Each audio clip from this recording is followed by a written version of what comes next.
consumidor, minha área é direito eleitoral, o Duarte já falou. Eu também faço questão sempre de dizer que o meu nome é inadequado, que deveria se chamar direito político, porque é muito mais do que tratar apenas de eleições. E como eu converso sempre com o Duarte, e o que eu queria passar aqui para você é justamente isso, a importância do direito do consumidor no nosso atual Estado democrático de direito, né? Como o direito eleitoral, o direito do consumidor, ele é visto como se fosse um acessório, assim, sem utilidade, né? Um adereço. É uma disciplina normalmente de 40 horas, né? Uma disciplina optativa nos cursos de direito, porque o MEC, eu acredito que ainda não se conscientizou da importância do direito do consumidor e do direito eleitoral. O direito eleitoral até tem projetos lá no MEC para que vire uma disciplina obrigatória. O direito do consumidor, não sei como é que está. Você sabe, Duarte? Não, em relação a isso? Aqui na grade da instituição, pelo que eu vejo, eu não sei na UEMA, né, mas na federal, em instituições particulares, faz parte da grade obrigatória. Obrigatória, né? Então, o que acontece com o direito do consumidor? O Duarte estava falando que a nossa Constituição, ela é uma Constituição, inclusive, avançada, né, no mundo atual. Trouxe essa questão da Constituição portuguesa, a relação da preocupação com o direito do consumidor, e ela é uma Constituição também avançada nesse aspecto, por conta da influência lá da Constituição alemã em relação às questões sociais, né? E aí é que eu entro aqui onde eu me proponho. O constitucionalismo, todos vocês, eu acredito que já deram direito constitucional, né? Já passaram por isso, sabem que o constitucionalismo nada mais é do que um mecanismo de defesa, né, de salvaguarda dos indivíduos contra o abuso de poder dos seus governantes, né? Isso é a base do constitucionalismo moderno. Só que no desenvolvimento, no desenrolar da história, se chegou a um ponto onde nós, indivíduos, não precisamos só de defesa contra o poder político, né? O poder dos nossos governantes, esse poder do Estado, porque surgiram forças que, inclusive, são mais fortes do que o próprio poder do Estado, que é justamente o poder econômico. Então, o poder econômico hoje em dia é muito mais forte do que o poder político, né? Inclusive, nas democracias, pode-se até afirmar que, atualmente, o poder econômico dita as decisões políticas. O poder econômico faz os candidatos que ele quer se elegerem, não é? O poder econômico tira e coloca alguém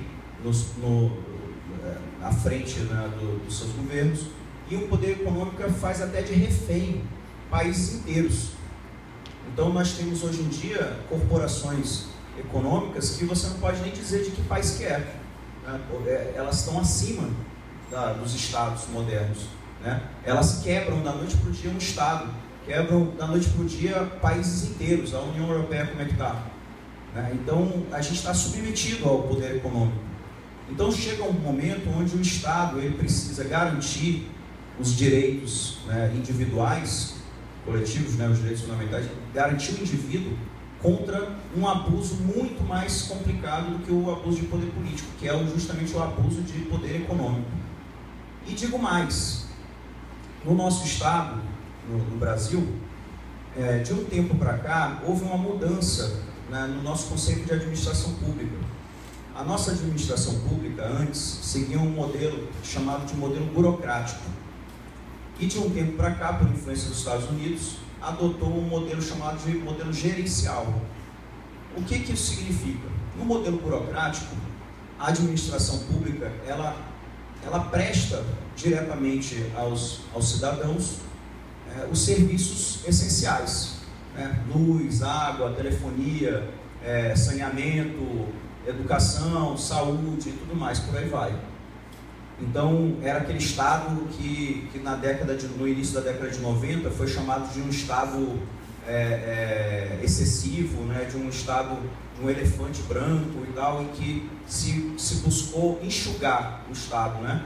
Eram muitas empresas públicas, muitas companhia disso, companhia daquilo, e aí se privatizou muita coisa, né? E se adotou, a partir daquela época, um modelo chamado gerencial. Como é que funciona o modelo gerencial? A administração pública passa para a iniciativa privada a exploração desses serviços básicos que são obrigações do Estado. Então, hoje em dia, você tem uma TIM, uma Oi, né, uma Vivo, que exploram economicamente um serviço de telefonia que é um serviço básico, essencial, um serviço público, é uma concessão pública, né?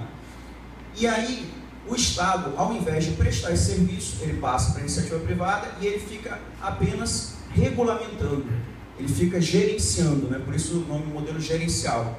Então ele cria uma agência reguladora, né? Aí você tem a ANEEL, a Anatel, a Azazel, né? E vários elos por aí, vários AELs, né? Que muitas vezes, infelizmente, elas estão sendo, se cria uma agência para poder cuidar de uma atividade econômica, né, e se coloca as raposas para cuidar do galinheiro, que é o que acontece com essas agências.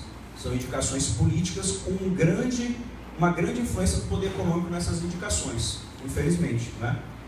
E nesse atual modelo gerencial, onde o Estado passa para a iniciativa privada a prestação desses serviços básicos, nós, cidadãos, que temos já tínhamos antes mecanismos de defesa nessa nossa relação indivíduo-Estado, daí essa relação de cidadania, né, uma relação política, nós deixamos de ter mecanismos de defesa numa nova relação que se apresenta entre nós e os prestadores de serviço que deveriam ser do Estado, entende? Então, passa a ter alguém entre nós e o Estado. Não tem como eu cobrar diretamente do Estado a prestação daquele serviço, que é direito fundamental meu, porque não é mais o Estado que está prestando o serviço, quem está prestando o serviço é uma empresa particular, né? E daí você vê que a relação que era de direito público passa para direito privado. E isso muda muito para todos, né? Daí a necessidade da intervenção do Estado na economia, daí a necessidade de diversos mecanismos de direito público cada vez mais serem utilizados no direito privado.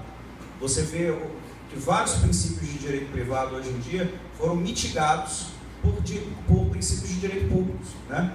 Você vê mecanismos da Constituição colocando a boa-fé objetiva como um princípio dos contratos, né, das relações privadas, que era um princípio de direito público, né? Então você vê o Estado tendo que avançar no direito privado.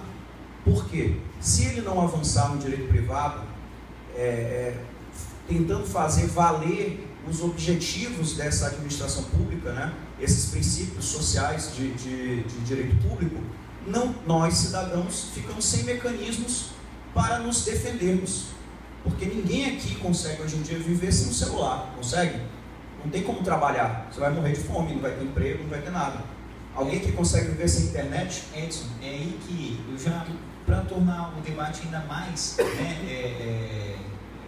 acessível, né, ainda mais interativo, é aí que você vai saber me explicar melhor do que eu, porque quando eu estou entrando, né, ele está saindo do mestrado de políticas públicas. Jean, essa questão que o Edson falou não é tomando a tua palavra, claro, mas é só para que ele se atente para isso, que é uma questão que lá no mestrado de políticas públicas a gente estudou, que é uma questão das necessidades necessárias e necessidades básicas, né? É uma complementação para que talvez possa até necessidades necessárias e necessidades básicas. O que são essas necessidades necessárias? O que são essas necessidades básicas? Necessidades básicas são aquelas que realmente eu preciso. Necessidades necessárias são aquelas que o poder econômico, toda a estrutura de um mundo capitalista nos incentiva e nos impõe de tal forma que a gente começa a achar, a gente começa a pensar como se aquilo de fato fosse necessário. Como, por exemplo, ter um celular. Agora você está falando isso, está com o celular na mão, de fato, é porque eu preciso desse celular. O que eu quero mostrar para vocês, complementando o que o professor Edson Vidigal está falando, é que hoje em dia, ter um celular com todos esses recursos se tornou necessário. Mas até que ponto isso de fato é necessário? Ou até que ponto isso se tornou necessário em razão do regime econômico que nós vivemos? E inclusive eu já estou finalizando essa parte, para passar adiante para as novas contribuições. É isso que você falou. Até que ponto? No ponto onde essa estrutura, né, essa superestrutura econômica nos obriga a isso, né? Essa é a questão. Então nós vivemos uma sociedade em que nós não temos muita possibilidade, muita independência, né, de toda essa estrutura econômica. Ou a gente se adequa a ela, ou a gente é expulso, né? A gente é marginalizado. Entende de tudo, do mercado de trabalho, do mercado, do próprio ensino, né? De tudo. Então, da necessidade disso, de nos dar novas garantias para um novo problema que se apresenta, que não é mais o abuso do poder político, ele não existe, só que agora tem um abuso muito maior, o abuso do poder econômico. Daí a necessidade do direito do consumidor, e daí a necessidade de nós nos vermos agora, não só como cidadãos em relação a direitos, mas como consumidores, né, em relação a direitos. E o Estado tem que conseguir abarcar essa nossa sociedade, essa nossa condição, né, moderna, e tem que nos dar mecanismos capazes de que possamos lidar com esses novos problemas que se apresentam. Tá? Era isso que eu tinha a tentar contribuir aqui. Tá? Vou passar adiante para quem? Jean. Mas ainda tem muito mais, claro. O teu momento não acaba aqui, calma. Não se despeça assim.